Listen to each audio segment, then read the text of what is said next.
April 28ஆம் தேதி மீனாட்சி சுந்தரேஸ்வரர் திருக்கல்யாணம். அன்றைய தினம் இந்த ஒரே ஒரு பொருளை தானமா கொடுங்க. நீங்க கேட்டதெல்லாம் கிடைக்கும். திருமணம் ஆகாதவர்களுக்கு 21 நாள்ல திருமணம் நடக்கும். திருமணம் ஆனவர்களுக்கு பெண்களுக்கு மாங்கல்ய பலம் அதிகரிக்கும். அது மட்டும் இல்லாம 16 செல்வமும் வீட்டுல தாண்டவமாடும். அது என்ன பொருள் அப்படிங்கிறத நம்ம தெரிஞ்சுக்கலாம். திருமணம் அப்படிங்கிறது சொர்க்கத்துல நிச்சயிக்கப்பட்ட ஒரு விஷயம்பாங்க. ஆனா இப்ப இருக்கவங்கலாம் அதெல்லாம் நினைக்கிறாங்களா? திருமணமாகி சில மாதங்கள்லயே விவாகரத்து கேட்டு கோர்ட்டு கேஸ்ன்னு அலையிறாங்க. கணவன் மனைவிக்குள்ள இப்ப இருக்கிறவங்களுக்கு நிறைய பேத்துக்கு அந்யோன்யமே இல்ல. இந்த கணவன் மனைவிக்குள்ள இருக்கக்கூடிய பிரச்சனைகள் தீரணும். கணவன் மனைவி ஆயுள் முழுவதும் ஒன்றாக வாழணும். மனைவிக்கு தீர்க்க சுமங்கலி பாக்கியம் கிடைக்கணும். திருமணமாகாத பெண்களுக்கு திருமணமாகணும் அப்படின்னா இந்த எளிமையான பரிகாரத்தை செய்யுங்க. இது ரொம்ப ரொம்ப எளிமையான பரிகாரம். இதற்கு நீங்க ரொம்ப செலவு பண்ணவே வேண்டியதில்லை. திருமண வயசுல இருக்கக்கூடிய உங்கள் பெண் குழந்தைகளுக்கு திருமணம் ஆகணும் அப்படின்னா இந்த பரிகாரத்தை கட்டாயமா செய்யுங்க. ஆண் பிள்ளைகளா இருந்தாலும் சரி, அவர்களுக்காக அவங்க அம்மாவோ அக்கா தங்கை யார் வேண்டுமானாலும் செய்யலாம். மாதவிடாய் தீட்டு இது மாதிரி இருக்கு அப்படின்னா அவர்களுக்கு பதிலாக அவங்க வீட்டில் இருக்கக்கூடிய யார் வேண்டுமானாலும் செய்யலாம்.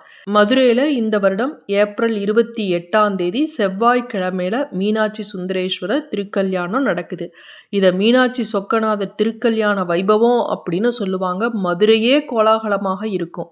இதை பார்க்கறதுக்கு கோடான கோடி தேவர்கள் வருவாங்களாம். கோடான கோடி தேவர்கள் ஆசீர்வாதம் செய்ய இந்த மீனாட்சி திருக்கல்யாணமானது பல லட்ச பக்தர்களுக்கு முன்னால நடக்கும். இந்த நாள்ல போய் மதுரையில நம்ம இதை பார்க்குறோம் அப்படின்னா நம்ம பாக்கியம் செஞ்சவங்க தான். சரி, மதுரைக்கு போகக்கூடிய பாக்கியம் நமக்கு இல்லை. அப்போ வீட்டிலேயே நம்ம என்ன செய்யணும்? இந்த எளிமையான பரிகாரத்தை செய்யுங்க. இதை செய்யறதன் மூலமா நம்ம குடும்பத்துக்கு பல வகையில நன்மையை கொடுக்கும். குறிப்பா பார்த்தீங்கன்னா கணவன் மனைவி ஒற்றுமை, மனைவிக்கு தீர்க்க சுமங்கலி பாக்கியம் கிடைக்கும். திருமணம் ஆகாத ஆண் பெண் யார் இருந்தாலும் 21 நாள்ல உங்களுக்கு திருமணம் நிச்சயமாகும். இந்த பரிகாரத்தை செஞ்சீங்கன்னா நம்பிக்கையோட செய்யணும். எந்த பரிகாரத்தையும் சும்மா சொல்றாங்க செஞ்சு பார்ப்போனெல்லாம் செய்யக்கூடாது. அந்த தெய்வத்தின் மீது மிகுந்த நம்பிக்கை கொண்டு இந்த பரிகாரத்தை செஞ்சிருக்கோம், கண்டிப்பா நமக்கு நல்லது நடக்கும் அப்படிங்கிற அசைக்க முடியாத நம்பிக்கை உங்க மனசுல இருக்கணும். சரி, இப்போ இதை எப்படி செய்யணும் அப்படிங்கிறத தெரிஞ்சுக்கலாம். நீங்கள் இந்த பரிகாரத்தை மீனாட்சி சுந்தரேஸ்வரர் திருக்கல்யாணத்தை பார்த்துட்டு ஈவினிங் போயும் நீங்கள் கோயிலில் இந்த பரிகாரத்தை செய்யலாம். இல்லை நான் காலையிலேயே செஞ்சிட்றேன் அப்படின்னாலும் காலையிலேயே இந்த பரிகாரத்தை நீங்கள் செய்யலாம். ஆனால் ராகு காலம், யமகண்டம் இந்த நேரத்தை தவிர்த்து விட்டு இந்த பரிகாரத்தை செய்யுங்க. முதல்ல ஏப்ரல் 28ஆம் தேதி இந்த மீனாட்சி சுந்தரேஸ்வரர் கல்யாணம் செவ்வாய்க்கிழமையில வந்திருக்கு.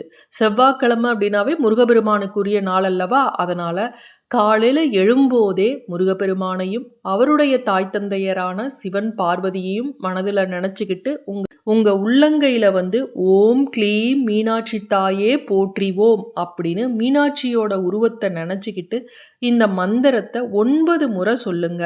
அதற்கு பிறகு கண் திறந்து உங்களுடைய காலை கடன்களை எல்லாம் முடித்த பிறகு குளிச்சுட்டு விளக்கேற்றி நீங்கள் வச்சுட்டு நெய்வேத்தியமாக சுவாமிக்கு ஏதாவது வச்சுட்டு மீனாட்சி சுந்தரேஸ்வரர் திருக்கல்யாணம் நடக்கும் வரை நீங்கள் எதுவும் சாப்பிடாம பால் பழம் இது மட்டும் சாப்பிட்டுட்டு இருங்க.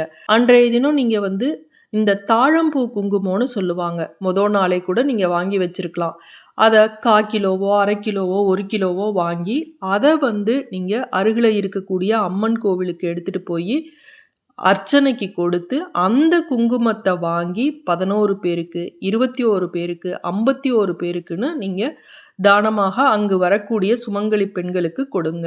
கல்யாணம் ஆகாத பெண் உங்கள் வீட்டில் இருக்காங்கன்னா அவங்க கையால் ஒரு குறைந்தபட்சம் ஒரு 5 பேருக்காவது அன்றைய தினம் கொடுக்கணும். ஆண் பிள்ளைகளாக இருக்குது அப்படின்னா அவர்களுக்கு பதிலாக அவங்க அம்மா கொடுக்கலாம். இது மாதிரி கொடுக்கும்போது ஓம் க்ளீம் மீனாட்சி தாயே போற்றிவோம் அப்படிங்கிற மந்திரத்தை சொல்லி சொல்லி குங்குமத்தை நீங்கள் வேண்டிக்கிட்டு சீக்கிரம் என் மகனுக்கு திருமணம் ஆகணும் அப்படின்னு சொல்லிக்கிட்டு அந்த குங்குமத்தை தானம் செய்யுங்க. இதை நம்பிக்கையோடு செஞ்சீங்கன்னா நிச்சயம் நல்லதே நடக்கும்.